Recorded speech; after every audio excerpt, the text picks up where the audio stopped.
Kalau untuk kondisi Pak, untuk kalau Pak Prabowo jalannya ketika pengecer tidak boleh berjualan, tetapi sub pangkalan ini belum aktif, belum ada. Dan akhirnya belum sampai kamu dari tadi saya ngomong kamu nggak dengar ya. Pengencer itu dinaikkan menjadi sub pangkalan. Jadi nggak ada lagi pengencer yang nggak bisa jalan. Jadi semua pengencer dari 370.000 itu semuanya menjadi sub pangkalan.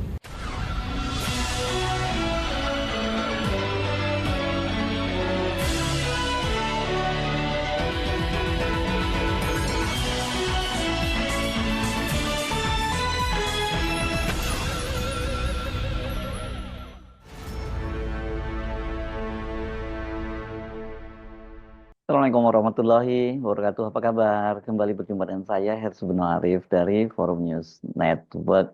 Seorang teman mengingatkan saya, jangan terlalu serius menyikapi fenomena kelangkaan gas LPG 3 kg atau yang lebih dikenal sebagai gas melon yang terjadi selama sepekan terakhir ini. Lagi kemudian mengait-kaitkan dengan soal mulai retaknya kabinet dan adanya friksi antara Partai Golkar versus Partai Gerindra. Semua itu terjadi, kata seorang teman tadi, karena adanya kesalahan Pertamina menafsirkan perintah dari Bahlil. Saya kemudian mengirimkan bukti berupa video ketika Menteri ESDM Bahlil Lahadalia memberi keterangan kepada media seusai dipanggil oleh Presiden Prabowo ke istana pada tanggal 4 Februari, itu berarti hari Selasa lalu. Wah, ini jelas info yang menarik dong ya, sebab dalam beberapa hari terakhir ini kan muncul berbagai analisis di balik antrian panjang rakyat membeli gas LPG 3 kg tabung 3 kg atau gas melon itu. Bahkan sampai dikabarkan ada setidaknya 2 orang emak-emak yang meninggal dunia karena kelangkaan gas LPG itu. Yang satu katanya disebutkan karena antrian, yang satunya lagi ketika dia berkeliling mencari gas pakai sepeda motor sampai ke kabupaten lain itu kemudian kecelakaan jalan dan terseret truk. Ya, ini juga disebut sebagai korban dari kelangkaan gas melon itu. Banyak yang bertanya-tanya, apa ceritanya seorang menteri seperti Bahlil mengambil kebijakan yang berdampak luas itu kok tanpa disertai mitigasi? Apa iya Presiden Prabowo yang dalam berbagai kesempatan rapat kabinet selalu menekankan kepada menterinya untuk berpihak kepada rakyat kok malah membuat kebijakan yang menyengsarakan rakyat? Atau kalau bukan presiden yang mengambil kebijakan tapi dia mengizinkan menterinya mengambil kebijakan yang menyengsarakan rakyat? Ada yang menduga ini Bahlil sengaja, ini lebih serem ini analisisnya, membuat kebijakan untuk menyabot berbagai program populis Pak Prabowo. Sekarang ini kan Pak Prabowo itu sedang gencar-gencarnya membuat program makan siang gratis, makan siang bergizi gratis gitu disebutnya. Yang ini mendapat sambutan dari rakyat sangat secara luas gitu, kendati oleh pengkritik, oleh kritikus banyak sekali dikritik, ini banyak sekali persoalan di situ. Tapi kalau kita melihat video-video bagaimana beberapa anak di berbagai daerah yang sengaja bahkan tidak memakan semua makanannya itu karena menyisakan untuk orang tuanya di rumah, untuk ibunya di rumah atau saudaranya di rumah, kan video-video semacam ini memang sangat mengharukan dan kita tahu bahwa rupanya program semacam ini sangat dinanti-nanti oleh rakyat. Maklumlah kan semua orang pahamlah Bahlil ini kan salah satu orangnya Jokowi yang ada di kabinet Prabowo. Saya kira itu nggak perlu pembuktian, jelas lah dia memang orangnya Pak Jokowi dan bukan hanya di kabinet tapi dia juga ditempatkan sebagai ketua umum Partai Golkar. Kalau sampai kemudian Prabowo sukses, ya peluang Gibran itu untuk terpilih menjadi presiden pada tahun 2029 itu bakal berat.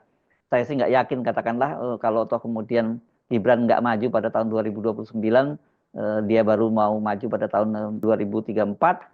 Dan pada periode berikutnya saya kira nggak mungkin ya 2029 itu Pak Prabowo masih tetap akan menggandeng Gibran sebagai calon wakil presidennya. Analisis itu juga tidak terlalu salah karena ketika antrian makin panjang ada korban jiwa dan situasi itu dikhawatirkan tidak terkendali kalau sampai kan sudah ada ribut-ribut warga dengan pemilik toko LPG ini yang kebetulan pemilik toko atau pangkalan saya tidak tahu ini adalah etnis Cina sementara ini adalah warga lokal. Ada mobil truk yang membawa LPG itu dikejar-kejar warga. Maka ketika Wakil Ketua DPR yang juga Ketua Harian Partai Gerindra Sumi Dasko Ahmad menyatakan bahwa kebijakan melarang pengecer menjual gas LPG 3 kg itu bukan datang dari Presiden, Ya, kemudian ini kan analisisnya jadi macam-macam. Sebenarnya ini bukan kebijakannya dari presiden untuk kemudian melarang kemarin itu, tapi melihat situasi dan kondisi tadi, presiden turun tangan untuk menginstruksikan agar para pengecer bisa berjualan kembali.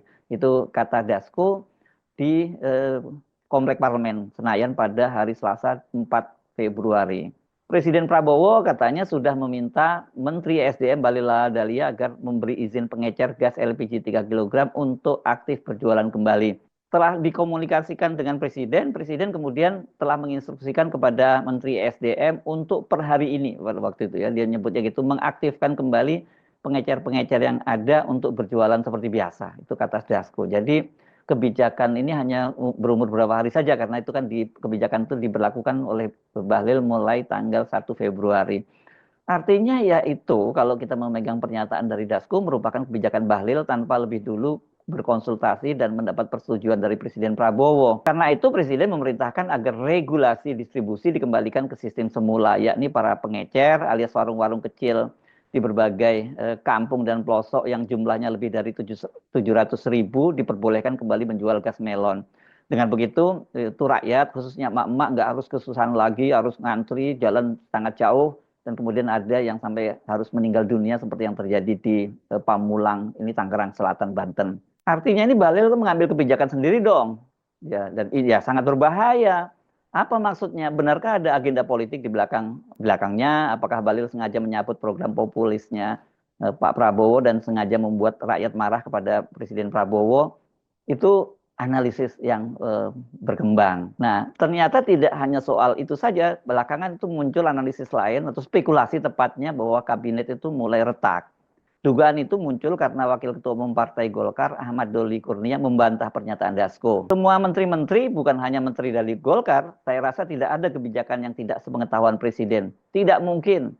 Nggak mungkin ada menteri yang berani-beranian atau mengarang-arang kebijakan itu tanpa ada koordinasi atau instruksi dari Presiden, kata Doli di Komplek Parlemen pada tanggal 6 Februari, hari Kamis ya. Dan dia menilai aturan yang dikeluarkan Menteri SDM sekaligus Ketua Umum Partai Golkar itu, Bahlil Lahadalia, sangat baik. Sebab untuk mengatur tata niaga penyaluran gas 3 kg. Artinya kan yang mau diatur tata niaga soal gas LPG 3 kg. Bahwa kemudian kebijakan-kebijakan itu ada dinamika, ada tanggapan-tanggapan segala macam, ya menurut kami biasa saja, kata Doli. Saya tegaskan tidak ada, saya kira satu menteri pun di jajaran kabinet Pak Presiden, presidennya mana saja yang selalu ambil kebijakan tanpa koordinasi atau berdasarkan arahan dari Presiden. Itu kata Ahmad Doli. Nah, sementara pada hari yang sama, itu Dasko kembali menyampaikan pernyataan yang mau tidak mau mengindikasikan adanya keretakan di kabinet. Nah, ada menteri yang balelo, tapi dalam bahasa Dasko itu ada menteri yang tak seirama lagi dengan Presiden. Saya belum tahu persis yang dimaksud yang mana, tetapi kita tahu bahwa dalam program kerja Astagita, dalam pemenuhan janji kampanye, tentunya Pak Prabowo itu ingin sekali berbuat untuk kesejahteraan rakyat. Itu kata Dasko pada hari yang sama ketika Ahmad Doli menyampaikan bantahannya, yakni hari Kamis tanggal 6 Februari 2025. Nah, memang saya ada dengar keluhan sedikit-sedikit tentang masalah ada yang kemudian kurang seirama, kata Dasko. Ini Dasko sesungguhnya merespon pertanyaan wartawan tentang pernyataan Pak Prabowo yang sangat keras sebelumnya ya, yang menyatakan akan menyingkirkan menteri yang tidak bekerja untuk kepentingan rakyat. Yang tidak mau bekerja benar-benar untuk rakyat, ya saya akan singkirkan. Itu disampaikan Prabowo pada peringatan hari lahir ke-102 Nahdlatul Ulama, hari Rabu, tanggal 5 Februari 2025. Atau ini sehari setelah Pak Prabowo memerintahkan agar gas LPG itu dibiarkan sampai distribusinya ke para pengecer-pengecer. Siapa yang bandel, siapa yang dablek, siapa yang tidak mau ikut dengan aliran besar ini tuntutan, siapa yang tidak patuh, saya akan tindak. Saya sampaikan seluruh aparat dan institusi, bersihkan dirimu sebelum kau dibersihkan. Keras sekali ini pernyataan Pak Prabowo ya. Itu adalah dinamika politik yang terjadi sepanjang pekan kemarin. Setelah Bahlil memutuskan melarang pengecer atau pedagang warungan lah ya untuk menjual gas LPG. Nah, kalau gitu kembali ke teman yang mengirimkan video tadi, apa sih isinya? Benarkah perintah Bahlil disalahpahami oleh Dirut Pertamina? Nah, kebetulan Dirut Pertamina ini kan Simon Aloysius Mantiri ini juga kader Gerindra dan itu artinya adalah orangnya Pak Prabowo gitu ya. Ini makin menunjukkan friksi lagi nih. Yuk Kita simak ya pernyataan Bahlil setelah dia dipanggil Presiden pada tanggal 4 Februari lalu. Pak, yang menjadi kritikan adalah Pak, yang menjadi kritikan bahwa sosialisasi katanya kurang, Pak. Sekarang gini, pengencer yang tadinya pengencer kita jadikan menjadi sub pangkalan. Kenapa? Karena kan alurnya begini loh. Dari Pertamina menuju ke agen itu harganya sekitar 12 sampai 13 ribu. Dari agen ke pangkalan harganya itu kurang lebih sekitar 16.000 atau 17.000. Nah sekarang itu masih bisa dikendalikan oleh Pertamina, masih bisa dipantau. Dari pangkalan ke pengencer itu di situ yang susah Pertamina kendalikan, nggak ada instrumennya, dan itulah harganya terjadi sampai dengan di atas 20.000, bahkan ada 30.000 kadang-kadang, bahkan ada yang dioplos. Nah dengan mereka menjadi sub pangkalan, maka kita akan menaruh fasilitas yang sama dengan di pangkalan supaya harganya bisa kita kontrol pakai IT. Itu maksudnya sebenarnya. Kalau verifikasi yang disampaikan Bapak tadi sebelumnya itu gimana Pak? Apakah akan menerapkan subsidi sub pangkalan itu sendiri Pak? Verifikasi yang nanti Bapak, tadi kan Bapak sampaikan nanti akan diverifikasi sub pangkalannya. Bentuk verifikasi kayak gimana itu? Kan ada IT. Pertamina mengontrol pangkalan itu kan ada IT-nya, ada teknologinya. Nah IT-nya ini akan ditempatkan langsung oleh Pertamina. Nah tidak ada biaya yang dikeluarkan sedikit pun oleh sub pangkalan. Saya menyadari bahwa ini kan barang baru, pasti ada penyesuaian. Nanti sambil kita melihat perkembangan beberapa waktu ke depan, udah pasti kita akan melakukan asistensi. Tapi penataan ini penting kami lakukan sebagai bentuk cinta kami kepada rakyat, agar uang negara yang subsidi itu betul-betul tepat sasaran, jangan ditikung di belakang. Itu loh maksudnya. Pak, kalau untuk kondisi Pak, untuk kalau Pak, ketika pengecer tidak boleh berjualan, tetapi sub pangkalan ini belum aktif, belum ada. Dan akhirnya sampai kamu dari tadi saya ngomong kamu nggak dengar ya. Pengencer itu dinaikkan menjadi sub pangkalan. Jadi nggak ada lagi pengencer yang nggak bisa jalan. Jadi semua pengencer dari 370.000 itu semuanya menjadi sub pangkalan. Nah, nanti dalam proses berikutnya kita melakukan pendampingan agar mereka tertib. Bagi sub pangkalan siapa yang tidak tertib mengikuti aturan, akan pasti dilakukan evaluasi, penilaian, agar betul-betul sub pangkalan ini adalah yang bertanggung jawab terhadap bagaimana penyaluran LPG 3 kg tepat sasaran. Ya. Pak, terbaru dari Pak Presiden seperti apa Pak? Kalau yang terbaru dari Presiden. Bapak Presiden memerintahkan ke saya sejak dari tadi malam, tadi pagi sampai dengan hari ini. Tugas kami atas perintah Presiden adalah memastikan seluruh proses subsidi tepat sasaran. Yang kedua, ditata kelolanya harus baik.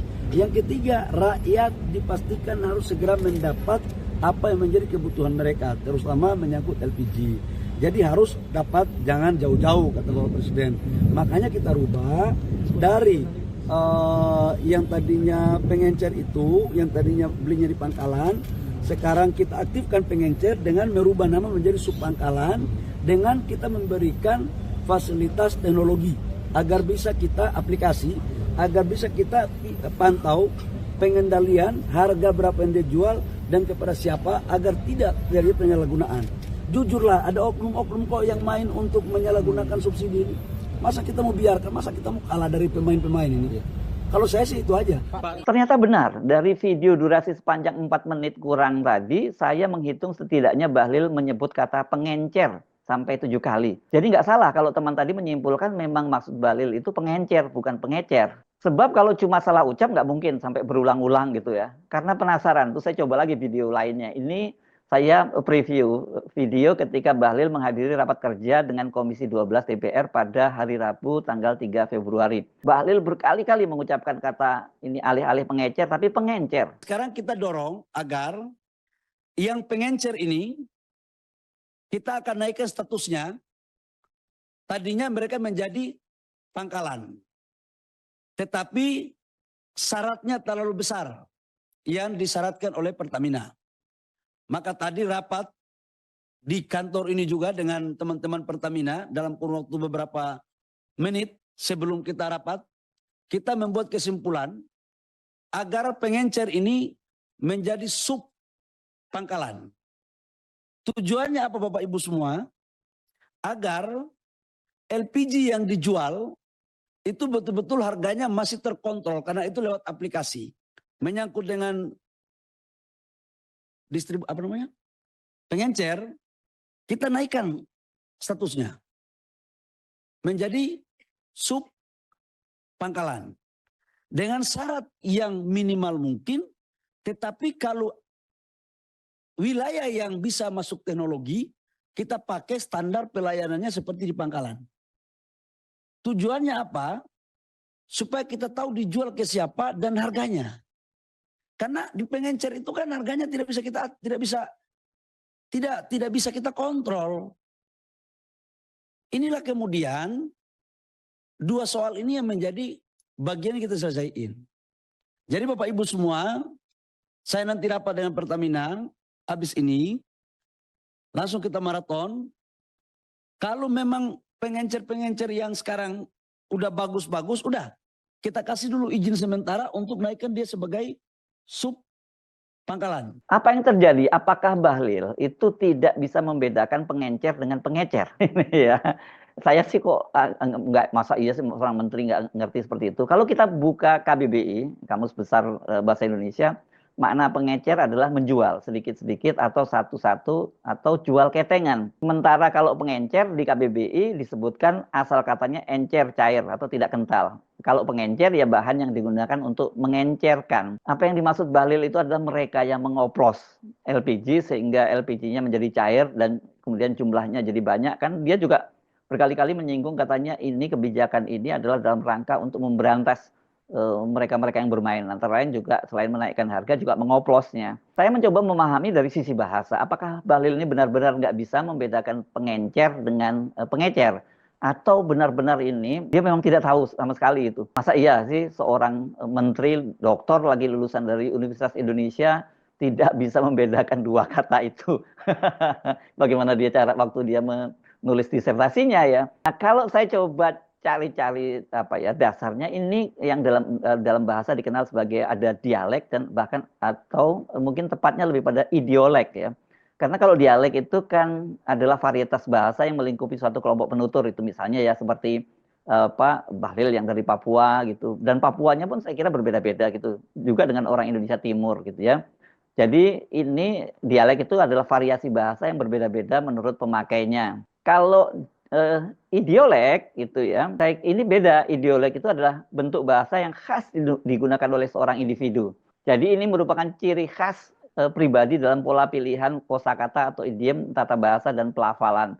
Contohnya mungkin kalau kalau Anda yang masih hidup di eranya era Orde Baru, Anda masih ingat ya, ini anak-anak sekarang pasti nggak tahu soal ini. Presiden Soeharto selalu menggunakan kata semangkin, itu alih-alih semakin. Tapi publik paham maksudnya semangkin itu ya semakin, nggak menimbulkan multitafsir. Itu adalah idiolek atau ciri khas pribadi dari Pak Harto. Tapi kalau pengecer menjadi pengencer, ini maknanya kan jelas jadi jauh berbeda. Jadi saya pikir teman yang mengirim video tadi cuma mengajak kita semua nggak terlalu tegang lah menganalisis situasi politik saat ini, apalagi ini akhir pekan gitu ya. Faktanya kan ada antrian panjang yang kalau tidak dibatalkan Prabowo bisa menjelma menjadi kerusuhan. Nggak menjelma lah, bisa mengarah lah kira-kira gitu. Faktanya kemudian Dasko bilang bukan kebijakan Prabowo itu ya, pelarangan pengecer untuk menjual LPG tabung 3 kg itu.